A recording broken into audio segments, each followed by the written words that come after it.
Hola y bienvenidos a la Daily Hustle. Soy Enrique Byrnes y presidente es la mejor cerveza y 818 es el mejor tequila. No abate por No Filter Network. Miguelito San Dieguito, a.k.a. Bobby Ball, a.k.a. Bobby Barrels. Not with us today, but dead or alive, job or no job, we properly salute our boy. Yes, yes, yes, yes, yes, yes, yes. Woo! Remember this, folks. When we are juiceful, we are useful. And when we are juiceless, we are fucking useless. A very pleasant good morning to you on this 12th day of September 2023. We are sponsored by KT Tape. That's right. We got the skin prep wipes, the blister prevention for my runners. You have the KT Pro Oxygen. This shit works, man. I couldn't believe it. I put on my hamstring yesterday, and it was barking, legit. And through the course of the day, I'm like, there's no soreness. And eventually, I went and played pickle, and this is after running 10 plus miles, and it literally was as if it went away. Now, I can't tell you that it's going to work exactly like that for you. I could just speak about my experience, and it was fucking awesome. It's been really, really good. And total disclaimer, I never used KT Tape before I started working with them. Never. So it is one of those things, too, that will also help keep your package safe. Chafe safe. That's right. You want to keep your package nice, tight, clean, safe, and no chafe. That's it. I don't know exactly how that works, but it's maximum chafing protection. BeAGreatTeacher.com today. And by the way, I'm trying to keep it tight. I went an hour and 20 minutes yesterday. Giuseppe Pepe Manueli wasn't happy. Apparently, I was supposed to go about 44 to 48, somewhere in that range. So today I set an alarm here to stop me at the 40-minute mark. I don't know if this is a good thing or a not so good thing that I could stand in front of a fucking microphone and a computer for almost an hour and a half and just riff with being totally undeterred by the amount of time that I just spent. So in an effort to clean that up, we got the alarm set, ready to go, Giuseppe Pepe. No worries about it. The thought of the day, interesting, they did not update it from yesterday. Let's see. Yeah. Geez. BeAGreatTeacher.com is slacking today. It's probably not a terrible thing because I do get lost in so many other subjects, and there's a lot of good ones today. 8 daily practices for a more successful, joyful life. It says here you have to find your dharma. No matter how much we know ourselves and what we want, we can still feel unsure about the next steps in our careers and life overall should be. Feeling trapped in a cycle with no sense of direction often leads to burnout. Take, for instance, Sunil Gupta, who felt more burnout than ever after exceeding his expectations by selling his wellness company for nearly $20 million in 2016. Lost and confused, Gupta, who also lectured at Harvard as a visiting scholar, realized that the key to entering the next phase of his life involved finding his way back to his center of value that his grandfather instilled in him as a young boy. You can think of your center as your purpose that keeps you grounded, even in moments of uncertainty. It's what's referred to in Hinduism as the Dharma. Okay. Gupta embarked on his own journey, gravitating back to his center and compiled a pathway for people to follow his new book. everyday Dharma, 8 essential practices for finding success and joy in everything we do. So here they are. It's gonna be interesting. This is an article that was written by Renee Onke. Well, thank you, Renee, for this. And thank you to our guy. Let's see. What's his name again? Gupta. Yeah. Well, here they are. 8 practices for finding your way back to purpose. Number 1, discover what your purpose is. So think about what your bright spots are. Even if you're experiencing burnout, write about what brings you joy and fulfills you. Number 1, let's start there. Because as somebody who writes consistent every fucking day, like it doesn't matter whether I'm writing for the Daily Hustle and sending that out via email to everybody, whether it's writing the new book, the Let Them Play, a parenting, coaching, and playing guide to youth sports, whatever. Every single day, even some of these crazy alternative broadcasts that we do at No Filter Network, like a lot of these things are scripted, that I'll just to make sure we condense it in the time frame that we can get it and we are able to say, I'm able to say everything I want to say. Writing is awesome. It is so therapeutic for the mind, for the body, for everything. For example, your purpose may be, quote, to tell stories. And that can mean being an author, a public speaker, or a journalist. I like storytelling. It's a way to share experiences. It's a way to draw lessons from it. I think oftentimes, too, when I tell the story multiple times, and so long as you're telling it sort of a different way, a lot of times you'll walk away with a different perspective, which is great. Number 2, commit to full-hearted devotion. Engage in other activities that bring you joy outside of your purpose.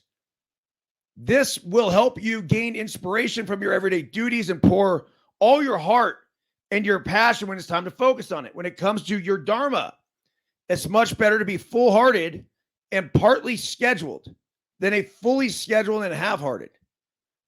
Okay. I think there's a couple messages here. It says commit to full-hearted devotion. So, I don't know. Let's just say my full-heart devotion is No Filter Network, right? But it also says here, engage in other activities that bring you joy outside of your purpose. Interesting.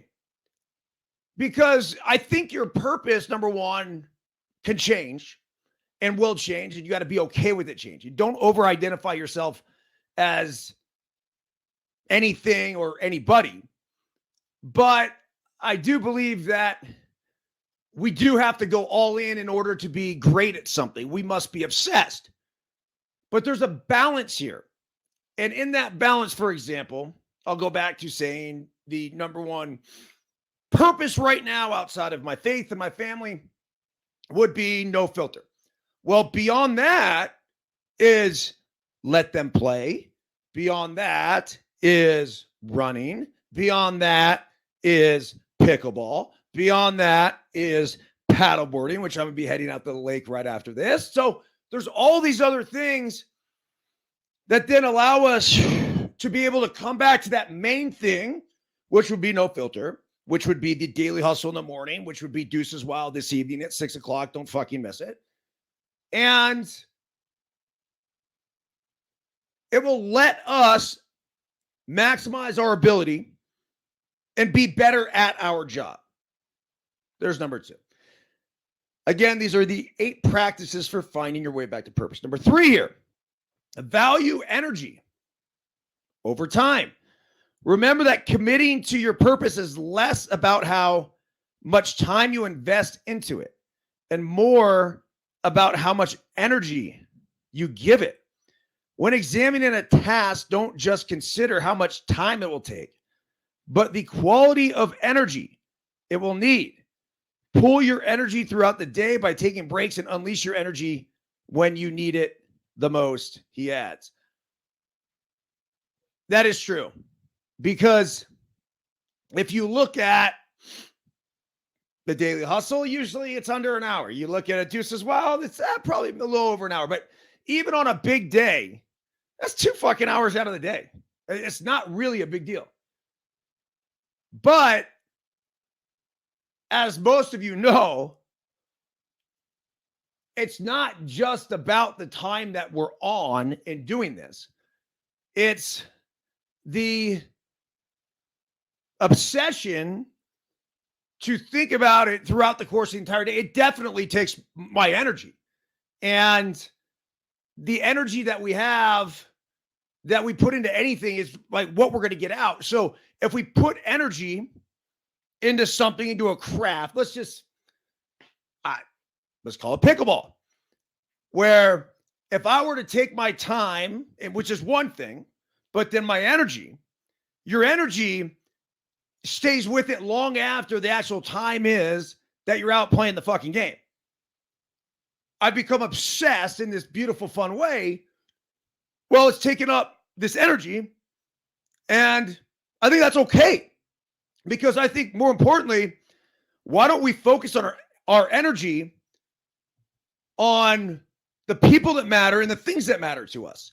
And so if there's something that doesn't fucking matter to us, fuck it and fuck them. That's just how it is. Look, the most valuable resource that we have in our lives is time. That's the number one resource. Numero fucking uno. So, because of that, we have to be able to go ahead and use that time wisely. But now, let's make sure we use our energy wisely, and we're putting it towards those people and things. Now, look out for the energy suckers, because those motherfuckers are around everywhere, and they'll take your energy and they'll take your time. Not interested. See ya. Number 4, get comfortable with the uncomfortable. Sometimes leaning into what makes you uncomfortable can lead you to exactly where you need be. Quote, if you run from the pain, you also separate yourself from possibilities, Gupta says in his book. There will always be challenges in life, so it's best to take a moment to see what your current challenge is trying to teach you. Okay. The getting comfortable with the uncomfortable is one of the keys to life, is one of the keys to ultra running. It is vital in growth. There is no growth without discomfort. The analogy that's always used is weightlifting, where you're literally tearing down your muscles and becoming uncomfortable to then grow your muscles. And so we don't grow as individuals unless we figure out a way to tear ourselves down and put ourselves in those vulnerable moments in which growth is actually going to happen. So that is gigantic. Now, I saw a thing this morning from David Goggins, and it was something along the lines of, you don't want to work out? Go work out. You don't want to go to work? Go to fucking work. You don't want to swim? Go fucking swim. You don't want to run? Go run. You don't want to bike? Go bike. Whatever it is that you don't want to do, fucking do it. You don't want to get up at 4 a.m? Get up in the fucking 4 a.m. I'm like, yeah. And then when you're able to do that, you're like, look, I don't have to say, feel my way into acting. I can act my way into feeling. Don't take your feelings too personal. The number one life advice that my dad gave me. Don't take your feelings too personal. I always used to think about that and be like, what does that mean? Well, sometimes our feelings are over dramatic, and we also think the world's out to get us. And we have this victim mentality, and it's just like, no. Look, don't take your feelings personal. Do what you need to do. Do what you believe is right. And ultimately, that'll be one of the things that helps propel you through any and all situations. And it also lets you take the naysayers and the detractors and all the people that want to talk shit and fuck them and 15 times over. I'm not interested. It doesn't matter. And sure, we all can be sensitive, and it happens. We're human beings, and we like praise and everything else. But the more we're able to live our lives with our blinders on and go about our business and do the right thing, you know what the right thing is. I know what the right thing is. Do the right thing. And when we make mistakes, I feel bad, but I'm not going to take my feelings personally either. Number 5, prioritize playfulness. Find a way to incorporate more playfulness when pouring into your purpose. Blurring the lines between work and play is more than a recipe for happiness. It's a recipe for success, Gupta writes. Love what you're doing more than the outcome to avoid disappointment, and aim to fully enjoy the experience no matter what happens, he adds. Yeah. So playfulness is important. Getting those feelings that we had when we were kids is everything. Blurring the lines between work and play is more than a recipe for happiness. It's a recipe for success. So when and this is how I feel about, say, No Filter, I never looked at this as work. I've always looked at it as something that is, it's something we're building, something that I enjoy putting my time, effort, and energy into. It's more than playful in a lot of ways. Say the show with Will that I'll do tonight. Come on, I'm talking to my fucking childhood hero. Does it get much better than that? And we're talking old stories, current events, everything. That's play. I don't know what else I'd rather do at 6:00 tonight. I just don't. So finding something that doesn't feel like work, finding something that reminds us that we're kids. And I think that's why I like pickleball so much, is because number one, you can't have your phone in your hand when you're playing pickle. And even running, I got my phone in my hand. If it's not in my hand, it's in my pocket. It's there. If not, if I even leave it at home, I got the watch. Pickle was just, completely immersed in the moment. And the other great thing about pickle, I told a buddy of mine this yesterday, Daryl, he hasn't played yet. And I'm like, dude, he came by the pickle course. I go, why haven't you played? He goes, oh, I don't know. He's like, I have a gear. I just haven't gotten going yet. I'm like, bro, it's the start that stops us. Get your ass out here. And I literally will enjoy playing with a beginner and someone that's just getting going almost as much as I would with, say, 3 guys that can really fucking play. And I say almost as much. As you get to a higher level, it's like there's nothing more exciting than the pickle at the net when it's going back and forth. But I would say that we, in this life, like, we got to give back. And so I really enjoyed teaching Callie the other day. We're out there for an hour, just hitting it, just doing little drills. And it's fun being out there, and it's fun helping someone through the process.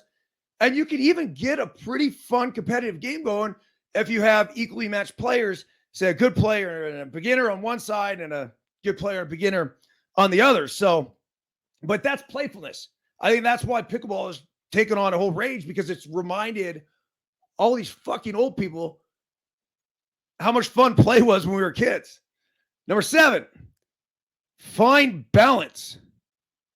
Hold on to say it. I skipped one. Number 6, forget yourself to find yourself. Gupta ties this practice to a well-known quote by Mahatma Gandhi. The best way to find yourself is to lose yourself in the service of others. That's true. Try focusing more on what you can do for other people, and you may actually be guided to your true calling. So I thought about this as well from like a pickle perspective as I took my first lesson the other day. And here's Andy, who's the pro around here. And all the dude does is give pickleball lessons, it seems like. All day. Pickle, right? I'm like, dude, but he's arguably the best or top 2 player here. And in guiding other people, you realize what he's doing for himself. I know through coaching baseball. I wish I coached baseball when I still played, because as I'm teaching other people about the game, I'm learning that much more. So when I come on here, even in this fucking Daily Hustle in the morning, as we're going to get into news stories and events and whatever else, I become a more knowledgeable person by sharing this information with you guys. Does that make sense? Like I all of a sudden my social credibility goes up. I feel like I'm more well-rounded. I walk away from it just, I like charge myself. And so in this attempt to quote unquote give back, I also get great rewards coming back in my direction. So forget yourself to find yourself, forget yourself and don't have yourself and all of your selfish motives at the fucking forefront in order to be able to receive all of these benefits. Number 7, find a balance between letting go and taking charge. Knowing when to go after something and when to let go is extremely important for your purpose. Gupta notes he likened Gandhi and his grandfather's pursuits of their purpose to watching sailboat captain. There was a wind available for them to harness, and it was always important to know which way it was blowing, to never oppose the natural force and always use it to their advantage through timing and trust. Yeah. There was a phrase that I used to always mutter to myself when I played baseball.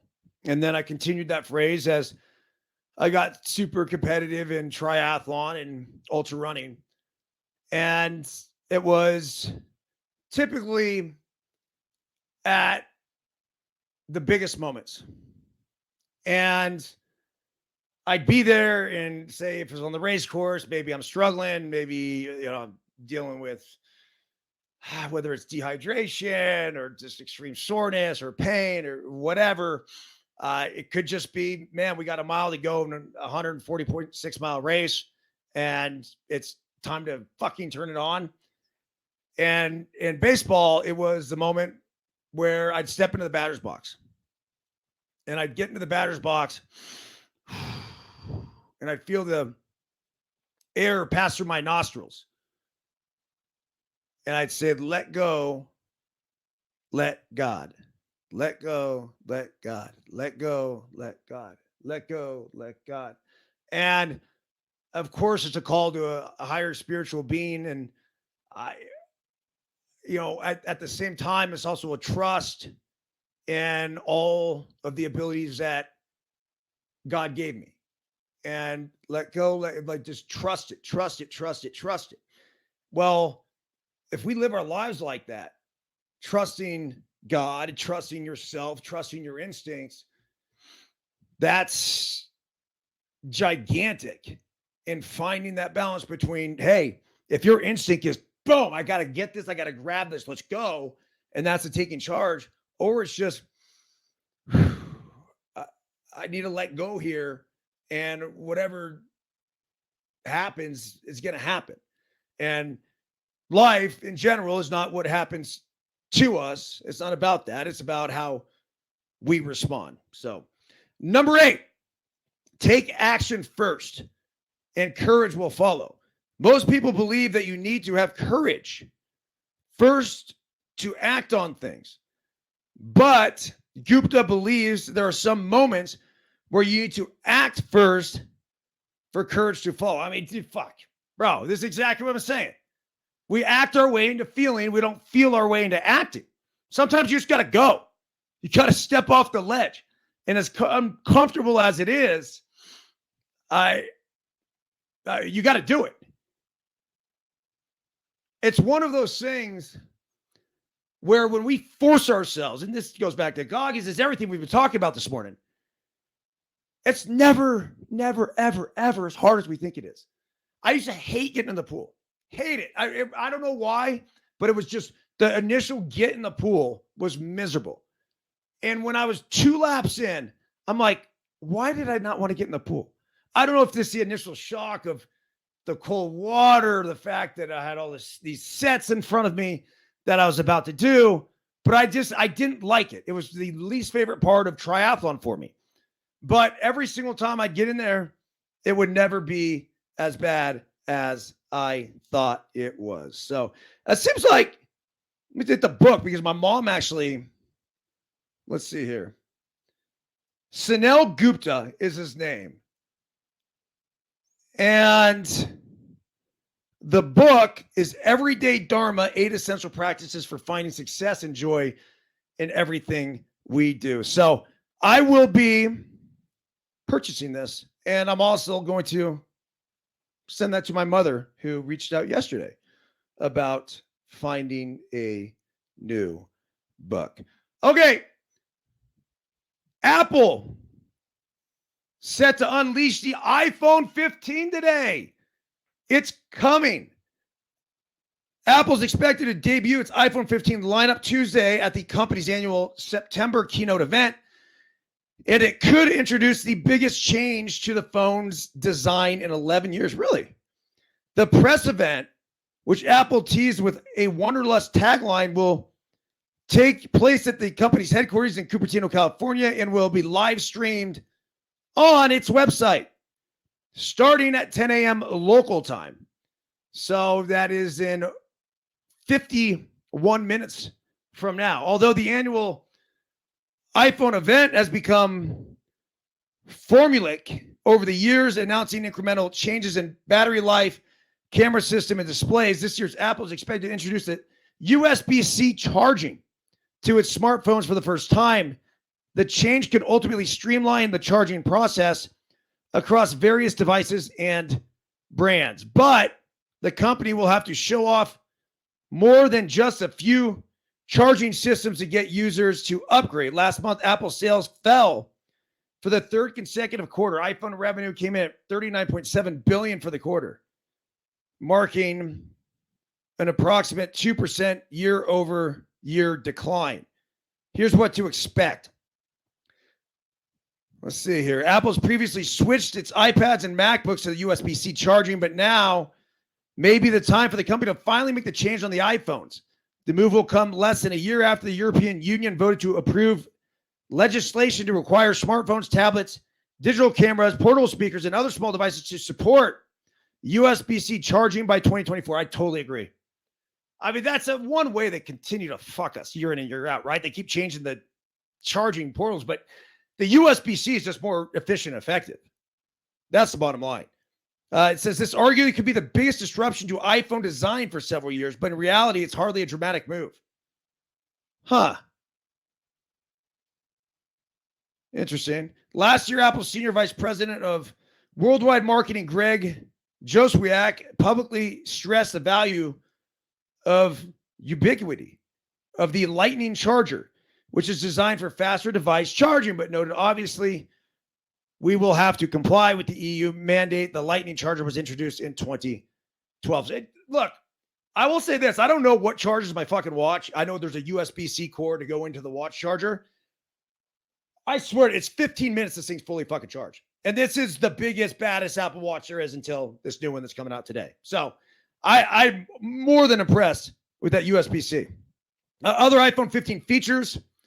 Let's see, the entire iPhone 15 lineup is rumored to get a dynamic island feature, an interactive home for alerts, notifications, and various controls that replaces the notch on the top of the screen. The tool launched on the higher-end iPhone 14 Pro models last year. I have two of those. Although there are a few rumors circulating about its entry-level iPhone models, iPhone 15 Pro and Pro Max models are expected to get a handful of new features, according to Bloomberg. This may include a rear-facing periscope lens, okay, which allows for more optical zoom, and a titanium case to make the device up to 15% lighter and thinner. The Pro models are also expected to get Apple's latest A17 chip, the first with 3 nanometer technology, which could deliver faster processing and a longer lasting battery. The lineup is also expected to come in various new colors, as hinted in the Apple logo featured in the event's invitation, including navy and an updated shades of gray, white, and silver. So look out for new AirPods, Apple Watches, all kinds of other shit. Let's move on here. As time continues to run out. Damn, I could eat up some time. NFL last night. Sad story. Aaron Rodgers blew his Achilles. And you knew something was wrong immediately when he got hurt after the fourth play with the New York Jets. And he stood up and then he just went right back down. And he had that look of bewilderment on his face. But he 100% knew that it was done. He must have felt the pop. I think optimistically got up to try to, just beg that it wasn't there, and it was. Look, Aaron Rodgers is a Hall of Fame quarterback. He's one of the best quarterbacks ever. I think he needs to be mentioned in that top group, whether it's Tom Brady, it's Joe Montana, it's Dan Marino, it's John Elway, Drew Brees would be in that category as well. Aaron Rodgers is right fucking there. Fantastic career. No shame in anything if he's not able to come back from this. I think Aaron Rodgers is a man of many different trades. This is a dude that he locked himself in an yurt for a week. Like it was nothing. I don't know if it was a week, but it was at least a few days of just silence as he's trying to find himself. This guy's experimented with fucking mushrooms and whatever. He seems like a dude. And I know he takes a lot of shit from outsiders that, don't get him or don't understand him. But I promise you, I would love to hang out with this guy. And I just feel like there's so much life after football. He has nothing fucking to prove. Nothing at all. Go live your life, bro. And find something else to redirect your passion into. Now, if he's that adamant about coming back and just for the sake of coming back, just to prove he could do it and one last hurrah, doesn't want to go out like that, okay, fuck it. Run it back. I'm not going to be the person to tell anybody to walk away. I think you have to make that choice yourself. But it just seems like, I don't know, this is somebody I could see battling out with on the pickleball court and becoming a pro pickleball player or something, right? Like he's just so dynamic. He has dynamic personality, dynamic character. Just interesting, man. That's literally it. Like he's an interesting man. So tough to see. Look, the Bills lose last night to the fucking Jets. And as you guys can see, if you don't know this already, diehard Bills fan. I really am. Like, have been since I was a kid. Was before the whole Scott Norwood thing. Was after. Some of my best friends live in the Buffalo area. Busey Brothers, Pat O'Connell. Shout out to my boys there. Look,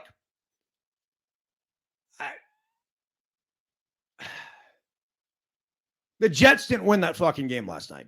We lost it. And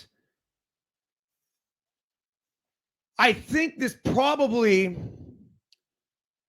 is going to be the biggest blessing that Bills fans could have ever asked for. And I say that in the sense that, sure, we want to act like everything's okay and everything's perfect and we're going to go win the Super Bowl for the first time in Bills history this year. But let last night be a statement.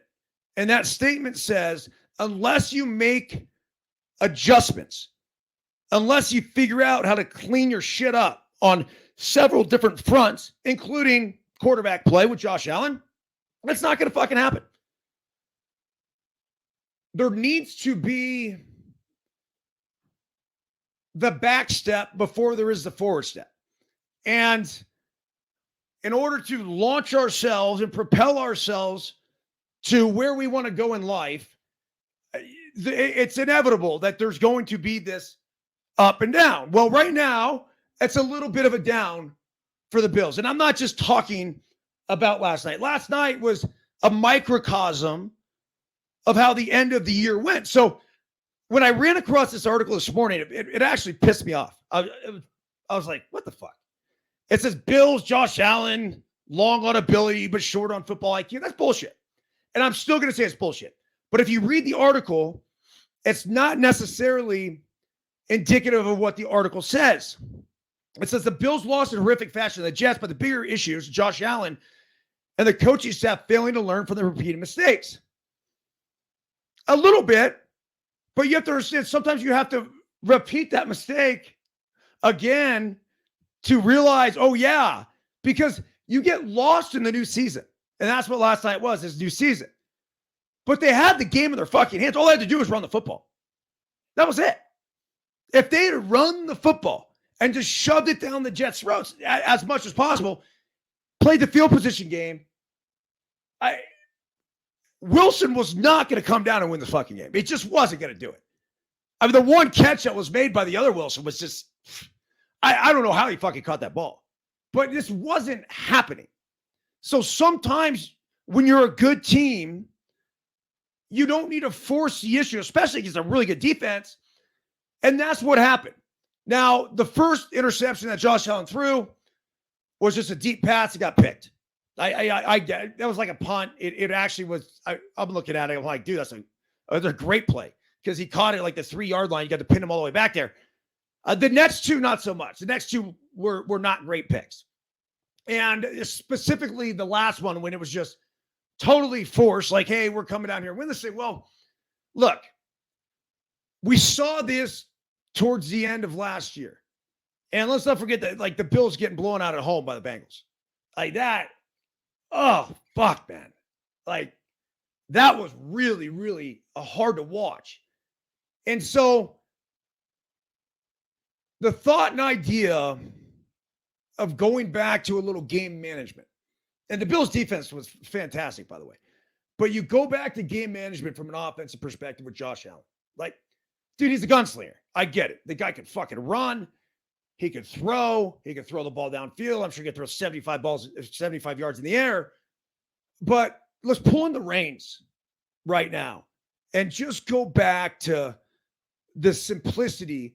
And then sometimes when you pull in those reins, now pretty soon, like all of a sudden, these holes are going to open up. So, the whole article, again, I'm not going to get into it at this point. It's just running out of time. But it's really, really, really good. And, ultimately they got burned on a special team with a shitty punt. And that was, you can't even blame the special teams. The punt was terrible punt. And then he had all the space in the world. And, good story with the guy.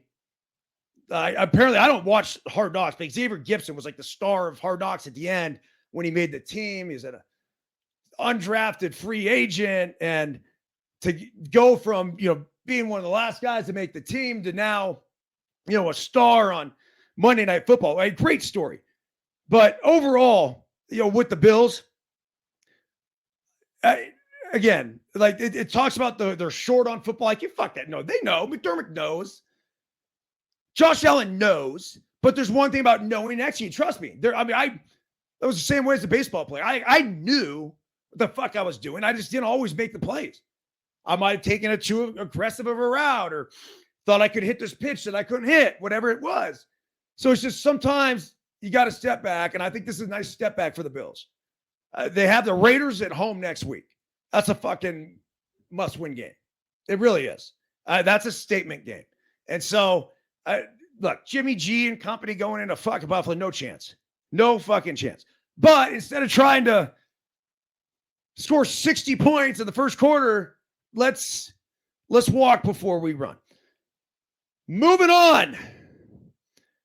We had the week one. Look at this. And already with a week one takeaways, we have week one bad beats. We have AI robots in the stands at the Charger games. How about that? AI robots were actually scattered throughout SoFi Stadium. Just fucking creepy, man. Could you imagine sitting there next to a fucking robot that really, these things look like humans. It had to have been a trip. It says there's nothing better than the first NFL Sunday of the season, whether you are sitting on the couch for the afternoon or football action or finding your seat amongst friends to cheer on your favorite team in person.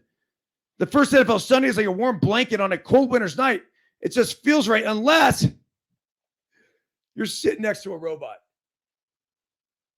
Look at those fucking things, man. That is some really, really creepy shit. But the good thing for the Chargers is that it actually puts people in the stands for them. That's one way to go ahead and fill a stadium. We are going to get to the bad beats. I'll do it tomorrow. I just can't believe how quickly this 40 minutes came up.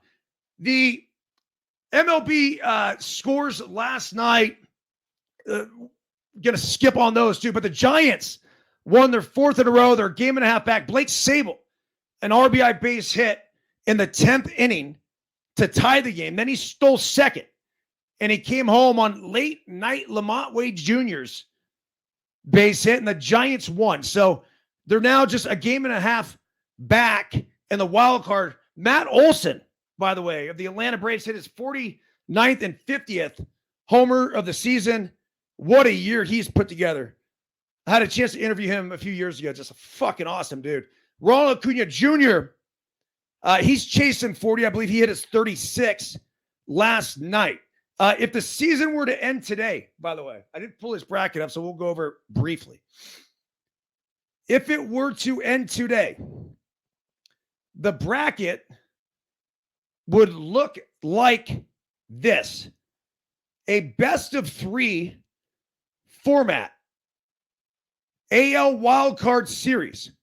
Rangers at the Twins and the Blue Jays at the Rays. The Orioles and the Astros would have byes. The National League wildcard series would be the D-backs at the Brewers and the Cubs at the Phillies. So, again, the Giants, for all our Bay Area fans, would be on the outside looking in. And then the Braves and the Dodgers would have byes.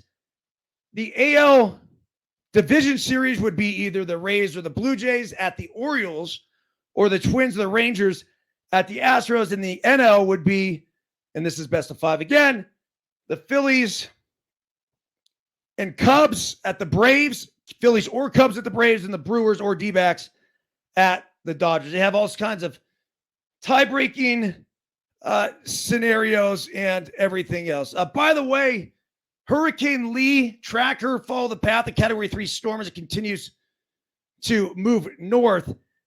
Yeah, 8 a.m. Tuesday, it looks like this thing is definitely starting to make its way north. It's a Category 3 that is going to be turning back into a 4. It doesn't look like it's going to hit the East Coast at all, though. It's going to end up brushing by Bermuda, which could be pretty shady. And as it continues to intensify, I just think you're going to look at some big waves and whatnot on the East Coast. All right. The last thing that I want to get into here, this Heisman Watch thing, by the way. Let me settle this. So I pull up this article. 2023 Heisman Trophy rankings. Top contenders entering week 3. So they go through all of these guys. I mean, dude, the quarterback from Arkansas, the wide receiver from Florida State, quarterback from Miami, Ole Miss, Washington State. They're going through all these fucking guys, right? Running back from Georgia, Carson Beck, Jane Daniels, quarterback from LSU. I didn't they get beat? I mean, Kyle McCord, quarterback from Ohio State, Marvin Harrison Jr. So let's put him there. Let's start there, because that is one legit motherfucker that definitely has a chance to win the Heisman. But I can't believe how many names that they were putting in here. Travis Hunter's another one that the wide receiver / cornerback from Colorado, legit Heisman candidate. I think, for sure. And look, some of these guys might propel themselves after the first couple of weeks, but it doesn't go much further than Shadur Sanders. Deion's kid, 393 yards in the second game after racking up 510 in the first fucking game. Colorado Buffs football has taken over the entire sporting world. They are the number one fucking story, period. And if you're going to look at anybody other than Dion as coach of the year or his kid as the Heisman Trophy winner and player of the year right now, you're fucking crazy. They are them. That's it. It's as simple as that. There's nobody else. Sam Hartman has been fucking terrific for the Fighting Irish. I'm a Fighting Irish fan. Love Notre Dame. He doesn't hold Shakur Sanders' jockstrap right now. He just doesn't. He doesn't. Nobody does. It's not just statistics. It's everything else that comes with it. And when you come and take over the fucking sporting world like this, hey, you tip your cap and you say, I can't wait to watch on Saturday when you take on Colorado State. That's it. So, on that note, we'll get out of here with some life optimization. Let's grab Admiral William McCraven's book here on this lovely Tuesday and get into the hero code. I will learn to sacrifice by giving a little of my time, my talent, and my treasure to those in need every day without fail. Help somebody out today. You'll be shocked at the residual benefits that come back your way. Deuces Wild tonight, 6 p.m. West Coast time, 8 p.m. Will Clark time. That's Louisiana. And 9 p.m. Eastern. I'll see you at the lake. That's it. See ya.